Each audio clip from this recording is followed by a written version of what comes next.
త్రేతాయుగంలో సూర్యవంశ క్షత్రియుడైన పురంజనుడు అనే రాజు ఉండేవాడు. అతను ధర్మంగా రాజ్యాన్ని పరిపాలిస్తూ ఉన్నాడు. కానీ అతని దగ్గర చాలా ఐశ్వర్యం ఎక్కువైంది. ఆ ఐశ్వర్యంతో అతనికి అహంకారం వచ్చింది. అతను బ్రాహ్మణ ద్వేషిగా మారిపోయాడు. దుష్ట పరాక్రమవంతుడయ్యాడు. దుర్మార్గుడు అయ్యాడు. అలా తద్వారా అతని ధర్మ బలము అంతా నశించి పోయింది. సామంతులైన కొందరు రాజులందరూ కలిసి ఈ పురంజనునిపై యుద్ధం ప్రకటించారు. ఇతని రాజ్యంపై యుద్ధం ప్రకటించారు. ఆ సామంతుల రాజులకు పురంజనునికి మధ్య చాలా భీకరమైన యుద్ధం జరిగింది. ఆ యుద్ధంలో పురంజనుడు ఓడిపోయి వెనుదిరిగి తన రాజ్యానికి తిరిగి వచ్చాడు.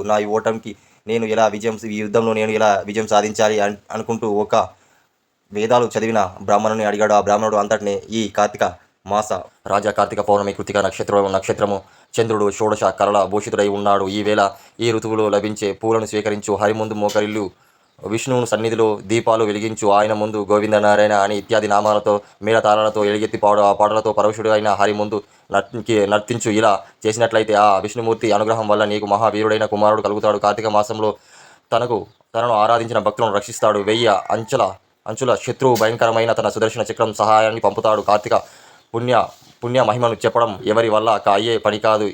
ఏనాటికి ఓటమి నీకు కలగదు. సైన్య బలం లేకపోవడమే గాని, నీ శరీర బలం లేకపోవడమే గాని కాదు సుమ.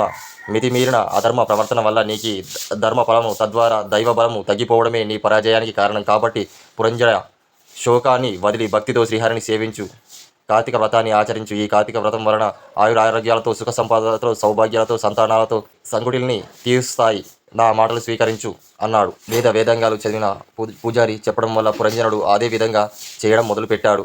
పురంజనుడు తక్షణమే విష్ణు ఆలయానికి వెళ్ళి వివిధ పుష్పాలను తీసుకొని వచ్చి విష్ణు షోడశోపచార పూజలతో ప్రదక్షిణాలతో నమస్కరించి మేళతాళాలతో ఆయన కీర్తనలు చేసి పరమేశ్వరుడై నర్తించి, అంతేకాదు బంగారంతో విష్ణు ప్రతిమను చేయించి దాన్ని కూడా పూజలో ఉంచాడు.